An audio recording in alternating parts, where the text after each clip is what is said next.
Hello, everybody. Good afternoon. How are you doing? I hope you're doing fine. I hope you are enjoying this beautiful day because as far as I could see, there are no clouds in sight. So it's a very blue sky with lots of sun. So it's not so cold today. Unless you are inside my apartment or inside Teacher Tamara's apartment because our apartments are so cold. They are so cold because they don't receive direct sunlight. So that's really sad. But I can see through the window that it's sunny, and I hope you're enjoying this day. Okay. So tell us in the chat, how are you feeling today? What are your expectations? I would also like to thank the students who were there at the museum with us on Sunday. It was an amazing experience. We had students from different institutes from USP. We have students that were not USP students. So it was really nice. And if there are any other initiatives like that, we are going to share them with you. Okay. So thank you so much. And I will call Teacher Tamara now. All right. Hello, Teacher Tamara. How are you? Hello, Teacher G. Hello, guys. How are you? Are you guys excited for today's class? I always ask this question for you. But on Sunday it was really cool. We had an amazing experience at the museum. Teacher G and we helped the students. We made this tour guide in English. We had lunch together as well. It was fun. It feels like we don't know each other, but we do, guys. We see each other. No, we see each other less often than we should, but we for sure see each other uh, throughout the year. And I always start asking you for your feedback. So if you haven't written an email, please write an email. I'm begging you to do that because we need your feedback. Okay, it's very important for us. So, uh, escreva seu feedback. Diga o que você achou do curso. Tell us what you thought about the course. Okay, because we need your voice to be heard. Okay, so send us your feedback. You can send to both of these emails. Teacher G is putting in the chat. I'm also keeping it here in the slide to remind you. Please tell us in the chat. Tell us your feedback, okay? And if you have done it, tell us in the chat as well. Today we're gonna talk about language build-up again, and we're gonna have modals, okay? We're gonna have modal verbs to talk about today. And last class we talked about the verb system. It was exciting to talk about that. So we had Brian in the video. It was amazing. And we talked about the indicators of the verbs like time, the aspect, right? We had a lot of timelines, and I'm sure it was very enlightening for you. You also had plantão yesterday, so some of your questions were answered in the no plantão is tomorrow, guys. Sorry about that. You know, my brain is not like working very well. It's just like a node computer, so sorry about that. Now I'm gonna ask you on a scale of Mudang, how are you feeling for today's class? Are you feeling like number one, number two? How are you feeling? I think I am more like number nine according to my brain because it's not properly working. So I am more like number nine. What about you, Teacher G? Which number are you? That's a great question. I think I'm like number three, but because before class I was doing a mock test. See, it's not only you guys, not only you who study, we study as well. So I was taking a mock test and I was like, oh my God, what am I doing here? I'm only six. So I'm like Mudega number three. Okay.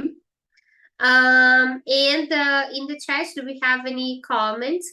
Guys, I'm gonna beg you to come to the live session sometimes. I know all of you are very busy and you prefer to watch the recorded session, but I'm gonna beg you to come to the live session. And those of you who watch this lesson and don't speak on the chat, don't say anything on the chat, don't write anything on the chat, shame on you.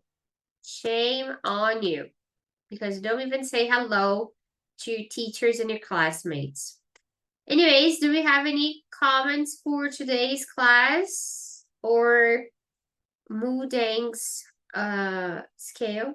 Yes, we do. On a scale of Mudeng, both Paula and Tiago are number 5. Tiago said, I feel good about the class. And Paula said, she's very excited for the class today. And she said she will try to send feedback this week. So thank you, Paula. We'll be waiting for your feedback. Yes, thank you, Paula. Please do that. Send us your feedback, guys. We haven't received a lot of emails, so we are wondering why you guys are not sending them. Okay. Anyways, let's get going. Today we're gonna talk about modal verbs, and to start, we have here a video with modal verbs in movies, and you have to tell me if you remember what modal verbs are. And which modal verbs from the video did you recognize? And I want you to listen with attention and make a list of the modal verbs in the chat, okay?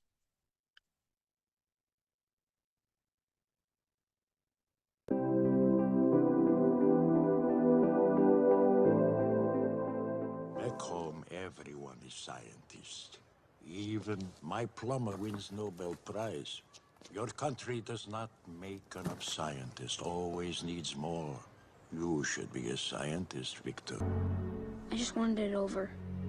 Then you change the variables. I was doing it for the wrong reason. Science is not good or bad, Victor. But it can be used both ways. That is why you must always be careful. Beat it, we're watching TV. Mr. Wormwood, if you think watching some rotten TV show is more important than your daughter, then maybe you shouldn't be a parent. Dumbledore would be wanting his, well, he'd be wanting to see me. Now, your train leaves in 10 minutes. There's your ticket. Stick to it, Harry. That's very important. Stick to your ticket. Platform 9. But Hagrid, there must be a mistake. This says platform 9 3/4. There's no such thing, is there? We have to see Professor Dumbledore immediately. Ugh, it's got horrible breath. We have to move its paw. Come on. In the dungeon! Turn around in the dungeon! Thought you ought to know. Perhaps you ought to go. Might wake up.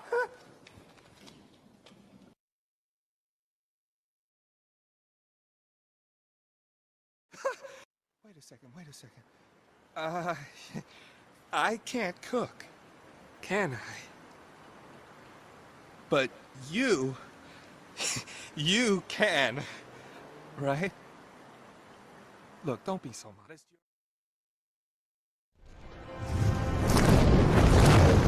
You shall not pass!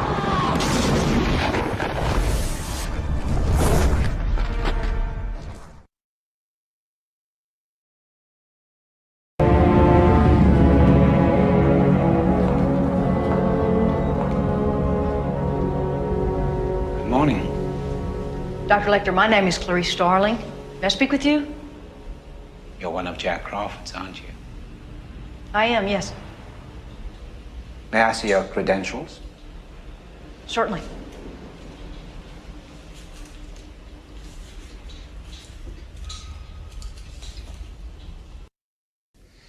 His real name is Benjamin Rasbell, a former patient of mine whose romantic attachments ran to, shall we say, the exotic.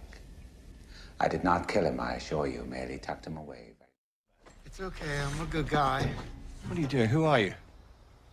I'm here to see Mr. Wayne. Well, you shouldn't be speaking to his son. Why did you give him these flowers? No.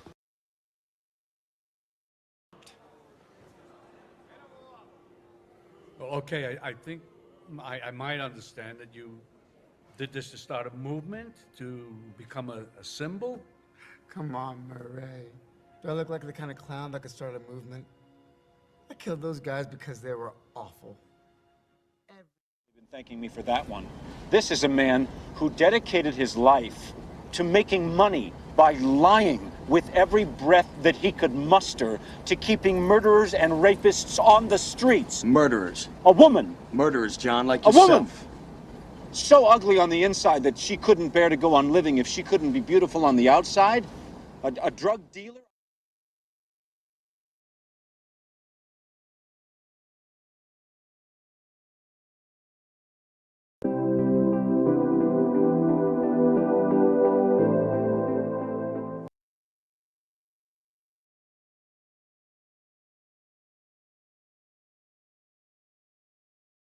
Back home, everyone is scientist. Even my plumber wins Nobel Prize. Sorry guys, I had some issues here to change the video. So do we have any answers in the chat, Teacher G? Did they put the modal verbs? Did they say what is a modal verb? No, not yet. Okay, I'm gonna wait for some of your answers, guys.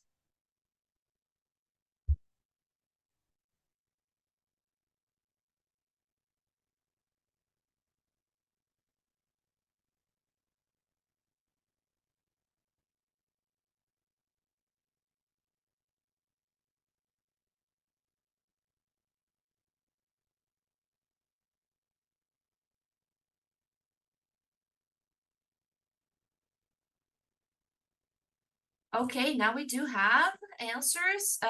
Kelly DeLucchi from São Carlos said, can, may, should, and could. Paula said, must, have, can, should, might. And Tiago, Tiago answered with sentences. You should be a scientist, Victor. Maybe you shouldn't be a parent. There must be a mistake. We have to see Professor Dumbledore. We have to move its paw. Thought you ought to know. I can't cook, can I? But you can write. You shall not pass, with emphasis on shall. May I see your credentials? And you shouldn't be speaking to his son. Exactly. Very good, guys. All of the answers are correct. Good job. You did great. So that's exactly what we're going to talk about today. We're going to see some of these modal verbs. The modal verbs, we have here, of course, the definition. So it is a verb used with another verb to express an idea such as possibility that is not expressed by the main verb. So when you join a modal verb with another verb, you're going to be expressing an idea that you didn't see before, like you didn't have before, joining these two verbs together, okay? So the modal verbs are these ones. We have a list here: can, could, may, might, must, ought, shall, should, will, and would. Those are all of them.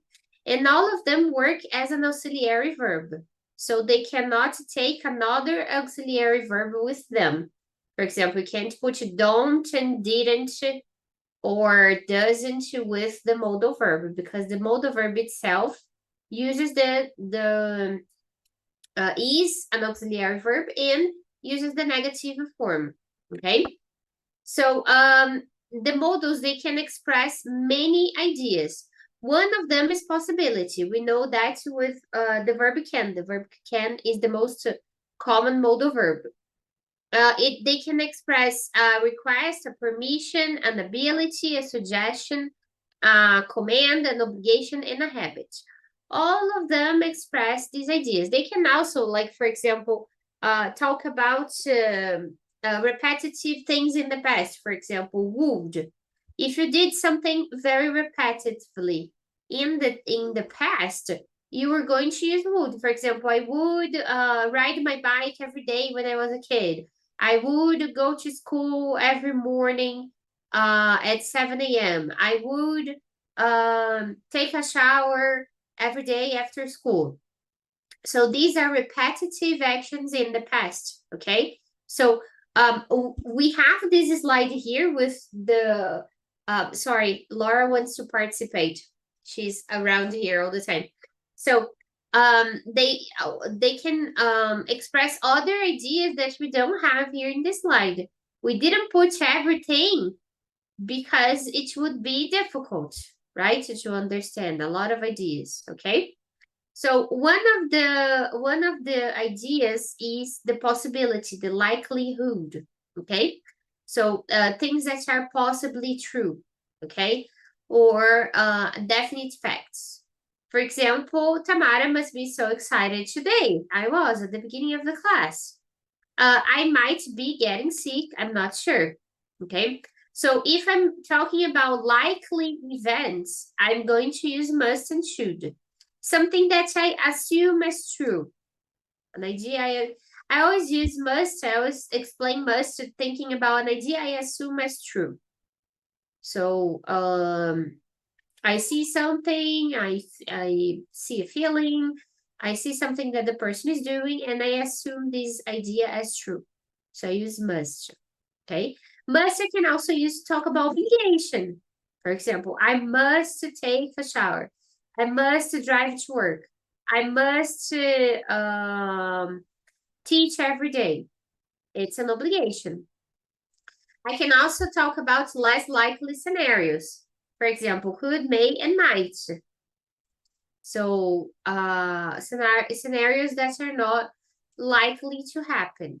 For example, I might be getting sick. I don't know. I like to explain might as voices in my head.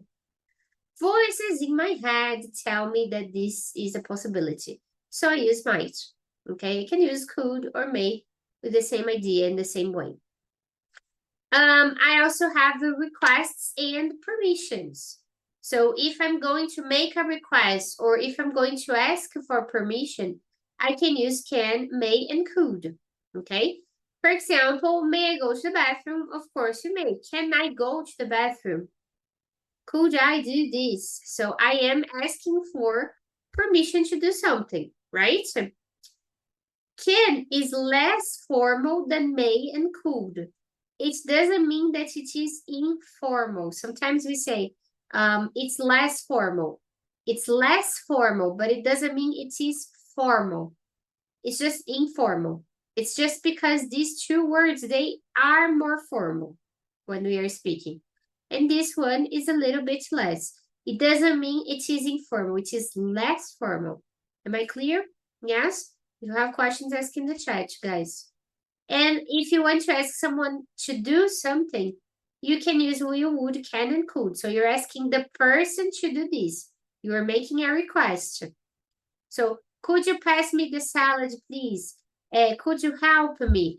Can you bring some chocolate for me? Will you get some water? Will you marry me? Why do they say, will you marry me? Because it's a request. I'm not gonna say, can you marry me? Right? Can you marry me? No, I'm gonna say will. Will you marry me? Do you want to do this? Will you do that? Okay. Do we have any comments, Teacher G? We have a question here. Tiago said, I used to I used to ride a bike when I was a kid. Is used to a modal verb? No, used to is not a modal verb, as far as I know. Teacher G can say the opposite. But as far as I know, used to is not a modal verb.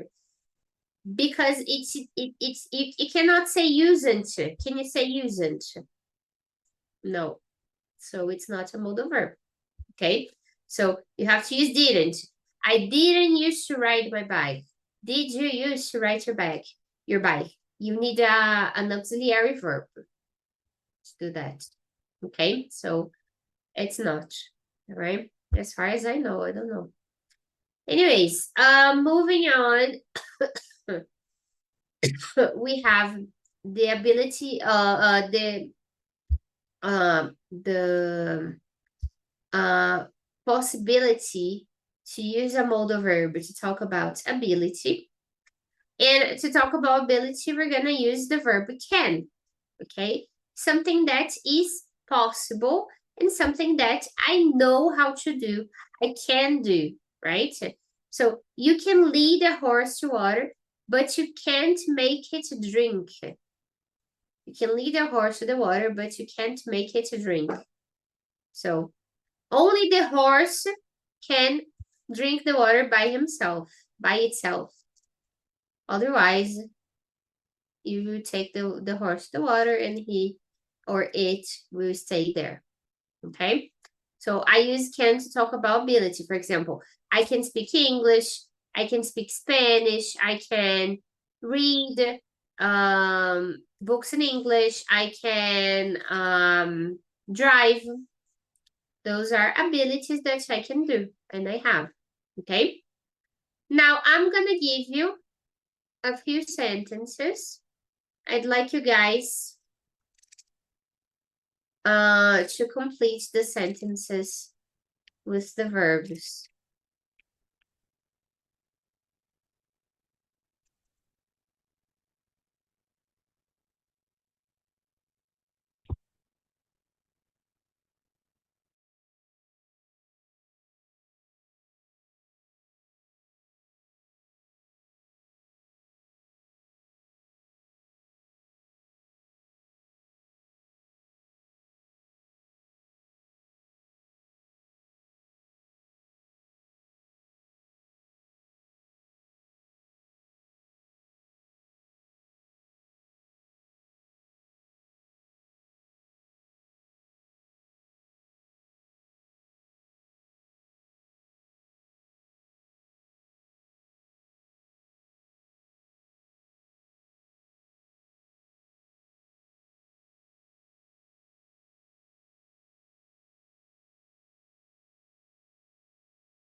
All right, I guess we already have some answers.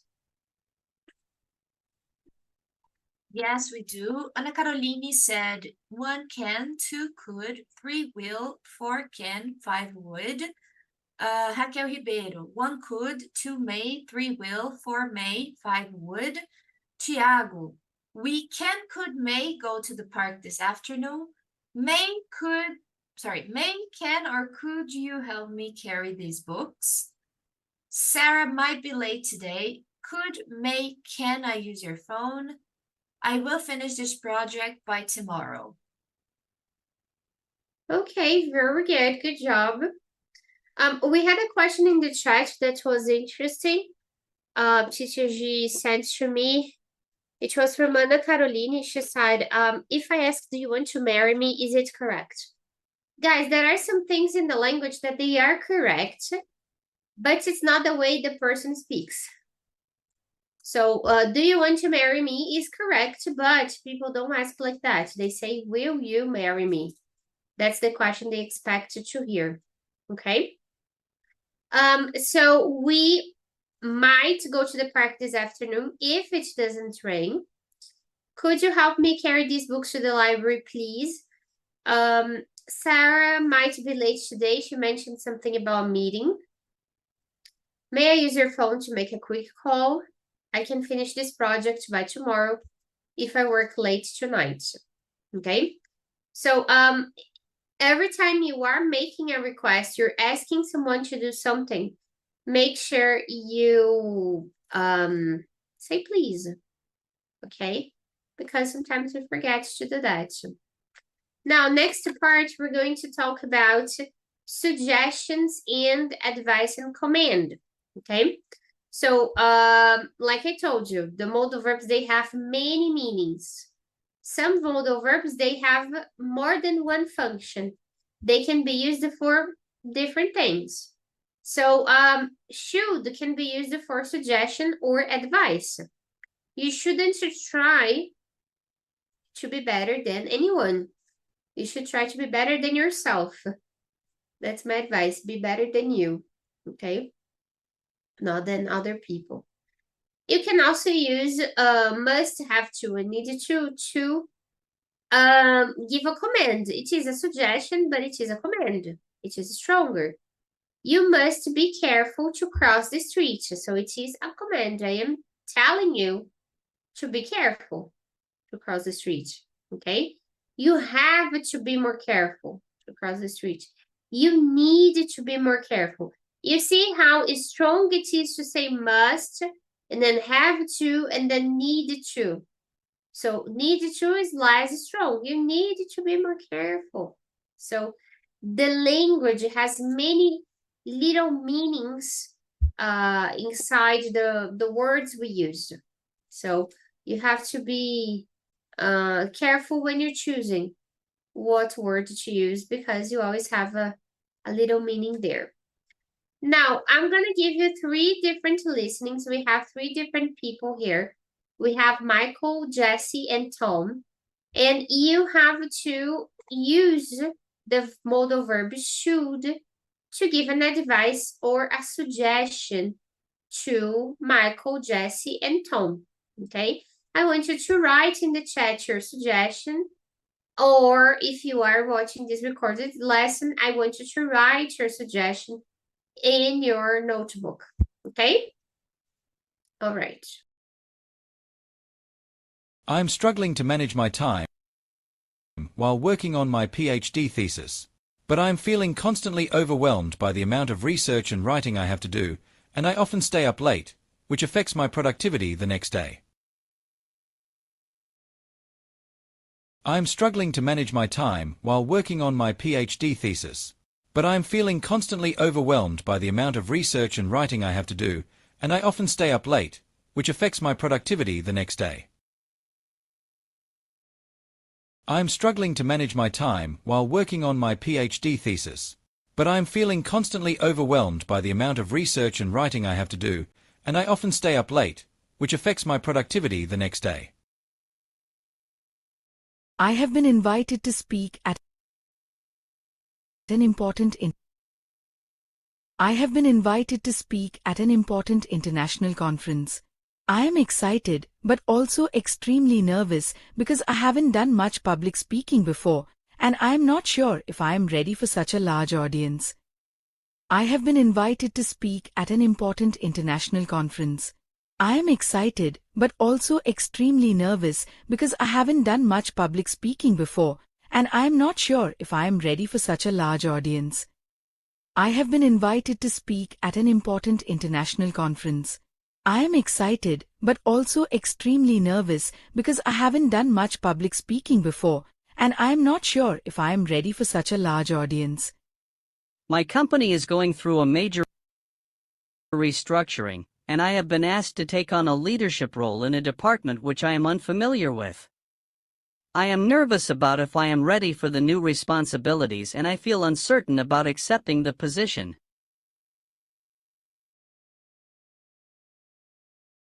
My company is going through a major restructuring, and I have been asked to take on a leadership role in a department which I am unfamiliar with. I am nervous about if I am ready for the new responsibilities, and I feel uncertain about accepting the position. My company is going through a major restructuring, and I have been asked to take on a leadership role in a department which I am unfamiliar with.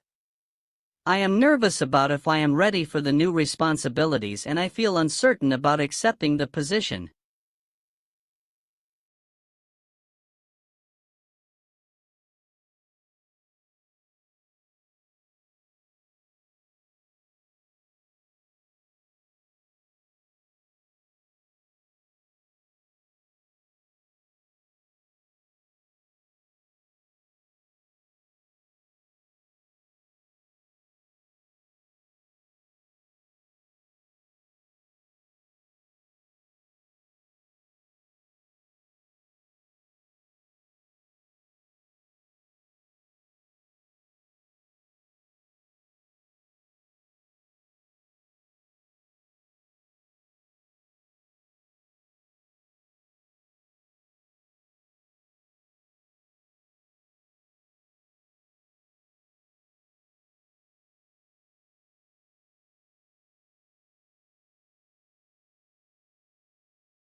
I am struggling to manage my time while working on my PhD thesis. But I am feeling constantly overwhelmed by the amount of research and writing I have to do, and I often stay up late, which affects my productivity the next day.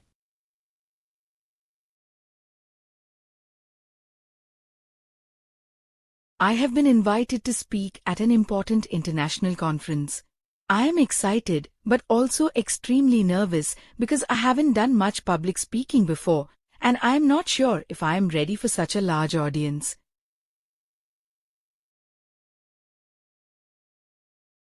My company is going through a major restructuring, and I have been asked to take on a leadership role in a department which I am unfamiliar with. I am nervous about if I am ready for the new responsibilities, and I feel uncertain about accepting the position.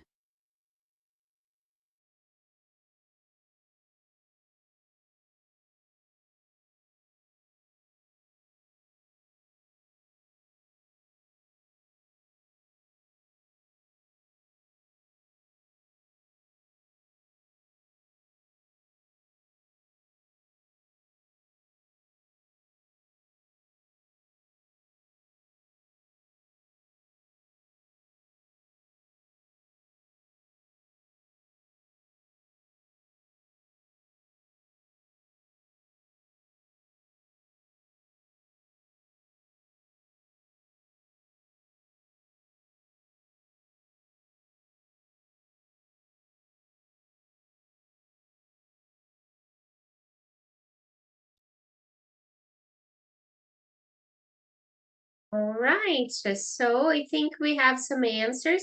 I'm very happy that we have people who never answered answering. Good job, guys. I see you. I see you, okay? I have a crystal ball. Teacher G has another one. Both of us. All right, what are the answers, Teacher G? Okay, let's go. Let's start with Tiago. he said, for number one, you should organize your week on Sunday. Two, you should practice with your friends or family.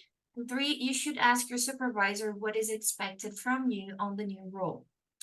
Raquel said, number one, you must prioritize your health and say no to some tasks. Then she said, number two, you should be confident about yourself. And three, you should consider other options too. And Paula said, Michael, you should schedule your tasks along the day. Jesse, you should try to relax before your public presentations. And three, you should verify the abilities for this new position. Okay, very good. Very, very good indeed.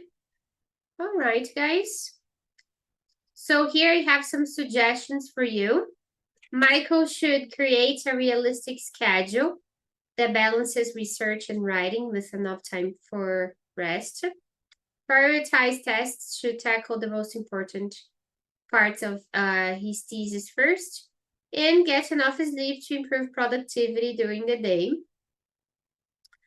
I never create a realistic schedule. I always want to do a lot of things, guys. I don't know about you. Jessie should practice her speech multiple times, maybe in front of friends or colleagues. Some of you gave this suggestion to her. Take a public speaking course or watch online tutorials to improve her skills. And prepare thoroughly so she feels more comfortable with the material and audience. Thoroughly, you can say like that. It means detailed. So she has to do detailed preparation. And Tom should accept the role as an opportunity for growth and learning, but requires guidance or mentorship as during his transition. Learn about the department through research or speaking with colleagues to familiarize himself with its functions, and believing his abilities. If the company offered him this role, they probably see a potential in his leadership skills. Guys, sometimes we are so worried about things and we just have to trust ourselves. I saw a video this morning saying that if you are afraid of doing something, do it anyways. Just do it, because people won't care very much. The most important thing is for you to be there. Do it. At the museum, we had the student that he was in our group, and he didn't speak English, and he was there with his friends. He just did it. He just went, and he was able to understand a lot of the things we were telling them. And he couldn't reply to us in English. He replied in Portuguese. It was fine, but he was practicing his listening. So sometimes you guys are so afraid of doing things, and sometimes you just have to do it. Just do it. Just go there. And if you make any mistakes, say I'm sorry. Oh, if I couldn't understand what you said, could you repeat? That's all. If you have these two sentences in your mouth, I'm sorry, and could you repeat that? You can conquer the world. And please, you needed the 3 sentences. Please, I'm sorry, and could you repeat that? Those are the most important sentences. Anyways, next slide, we have here a little bit about suggestion and advice, but also command, which is the verb ought to. It's not very common to listen to people using this verb ought to. Probably it's more common in British English teachers, you can talk about that. But for me, it's a verb that I don't see very much, as I love to consume American movies or series, TV shows. I really don't listen to people using ought to, but it's very, very common in British English teachers. You can talk about that. But it's easiest to express opinions, something that is probable, or to inform someone about certain necessity or duties or obligations. Is it more common in British English teachers? Do you listen to more people using it? Ought to, yes. Yes, I hear it more often, especially if we're talking about like old TV shows or TV shows that are like Downton Abbey. Downtown Abbey, you're gonna listen to, like, you're gonna hear a lot of ought to. But especially British English most of the times. Exactly. So yeah, it's more common in British English, guys, but it's not like forbidden for other variants to use. For example, the variant of English from New Zealand, from Africa, from Australia, other variants use it. Okay, it's just because different territories or different cultures will use some vocabularies more or less than others. Okay, especially because the British are very formal all the time. They are extremely formal all the time. It's kind of annoying sometimes. Anyways, we have here some examples. You ought to stop drinking too much. That's a recommendation. So I am telling you that you should. You can change ought to for should. Okay, it's the same idea. James ought to get to the position. It is expected because he deserves it. These cosmetics ought to increase in quality. That's probability. And we ought not to smoke so much. Advice against something. Okay, so you can use ought to for these situations here that we have. Now I'm gonna give you a text. You have a passage here, and I want you to answer the multiple choice question here. Okay, and focus on the real purpose of the modal ought to in the specific parts of the passage. Let's see the question.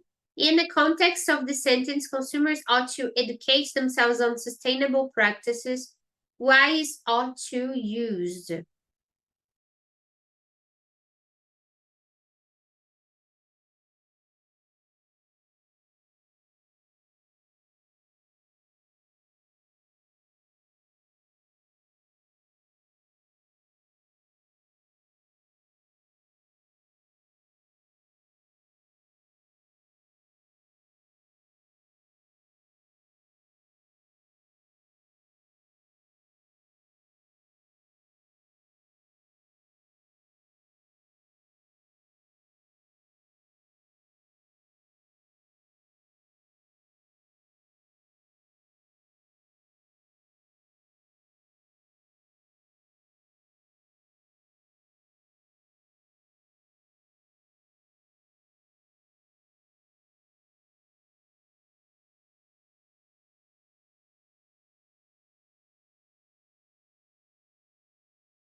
Okay, I guess we have some answers. Yes, we do. Both Paula and Tiago said it's letter B. Paula commented on what you said, Tamara. She said, ha ha ha, my husband says the same, teacher Tamara. If you're scared, pretend you're brave and go anyway. I love this one. If you're scared, pretend you're brave and go anyway. And Tiago is asking how to use ought to in the negative form. And ought to in the negative form, you put not between ought and to, so ought not to. That's the negative form of ought to. We had a negative sentence here in the last slide, didn't we?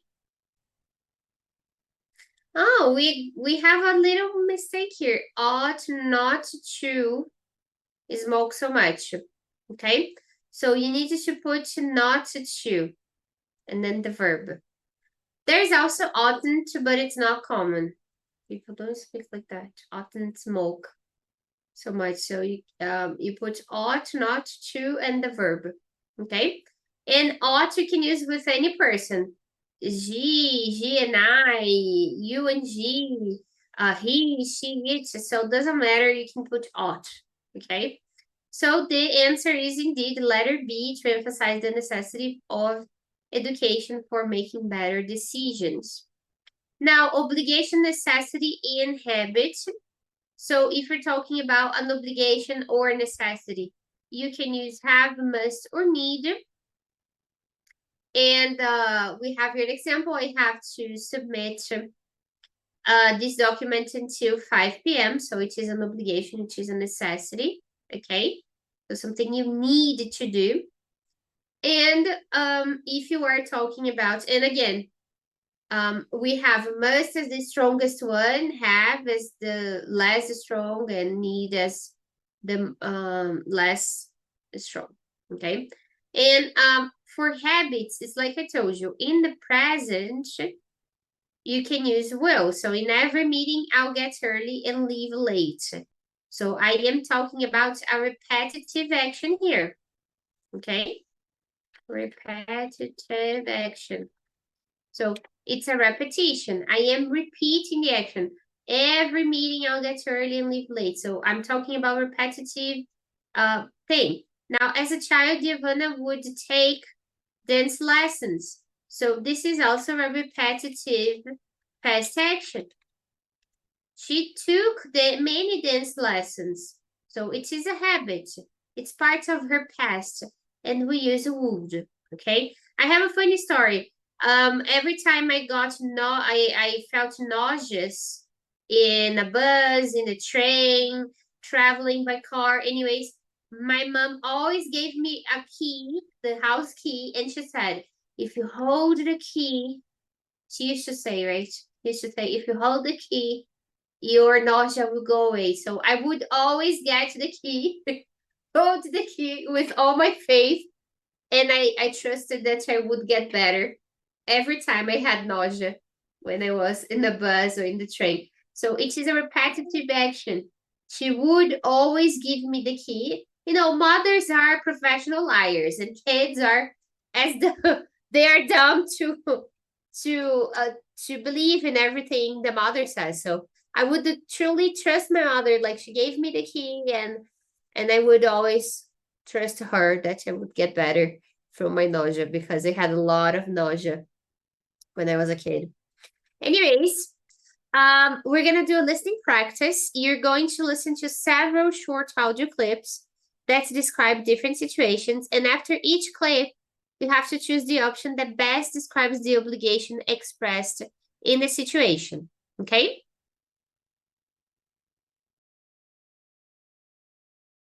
I have an important meeting with my boss tomorrow morning, so I absolutely cannot be late. I have to finish preparing my presentation tonight. I have an important meeting with my boss tomorrow morning, so I absolutely cannot be late. I have to finish preparing my presentation tonight. I have an important meeting with my boss tomorrow morning, so I absolutely cannot be late. I have to finish preparing my presentation tonight. You need to take these antibiotics twice a day, every day, for the next week. It's very important that you don't skip any doses. You need to take these antibiotics twice a day, every day, for the next week. It's very important that you don't skip any doses. You need to take these antibiotics twice a day, every day, for the next week. It's very important that you don't skip any doses.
Okay, so the answers are number 3.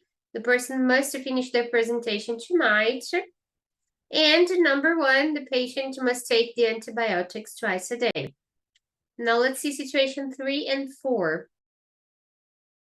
I didn't study enough for the test, so I really need to spend the entire weekend preparing. It's my last chance to pass the course. I didn't study enough for the test, so I really need to spend the entire weekend preparing. It's my last chance to pass the course. I didn't study enough for the test, so I really need to spend the entire weekend preparing. It's my last chance to pass the course. I have an early flight tomorrow, so I really need to pack my bags tonight. I have an early flight tomorrow, so I really need to pack my bags tonight. I have an early flight tomorrow, so I really need to pack my bags tonight.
Alright, so the answers are number 2, the student must prepare for the test this weekend.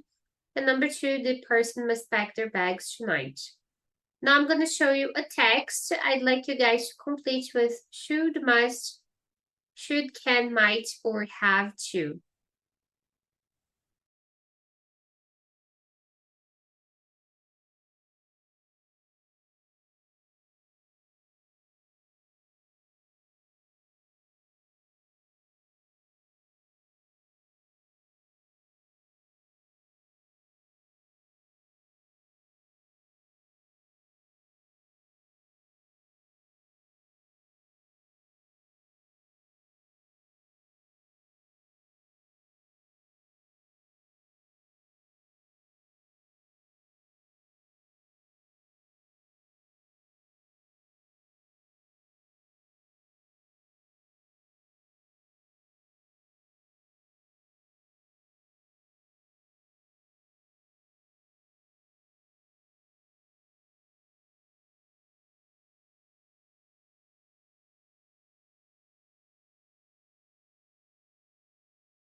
All right, guys, so let's correct this text together.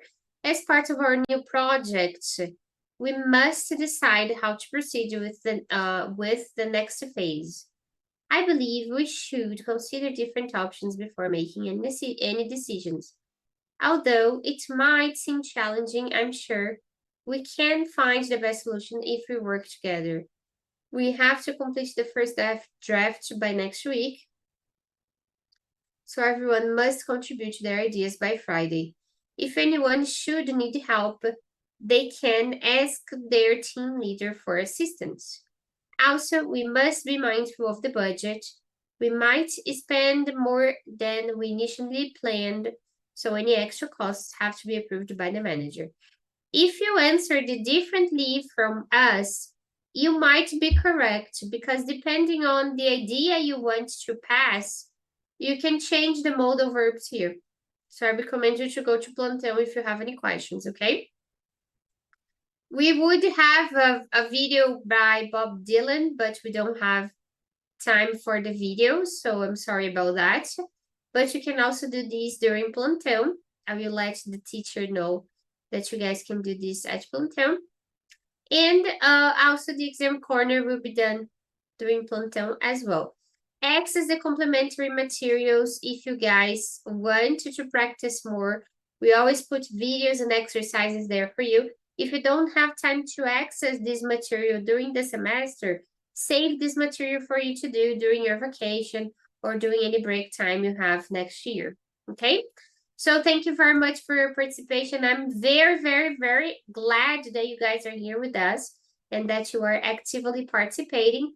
And thank you for that. So have a good week, and I see you on Thursday. Bye-bye, Teacher G. Thank you very much. Thank you, Teacher Tamara. Thank you, everybody, for being here with us today. Thank you for your participation. Thank you for all the comments. As we always say, this course is made to, for, and from you, okay? So you have to be here with us. You have to participate. We beg for your presence, right? Because we need this interaction. It's super, super important that you answer, that you participate, that you're here with us live. Oh, teacher, but I can't. Okay, if you can't, like you're working at that time, it's fine. You can watch the class recorded. But if you have, some spare time, please consider coming to the live session because you can ask us questions directly. You can interact with us and with the other students. And it's an enriching opportunity as well. Okay? So thank you so much for your presence, and I see you on Thursday. Bye-bye.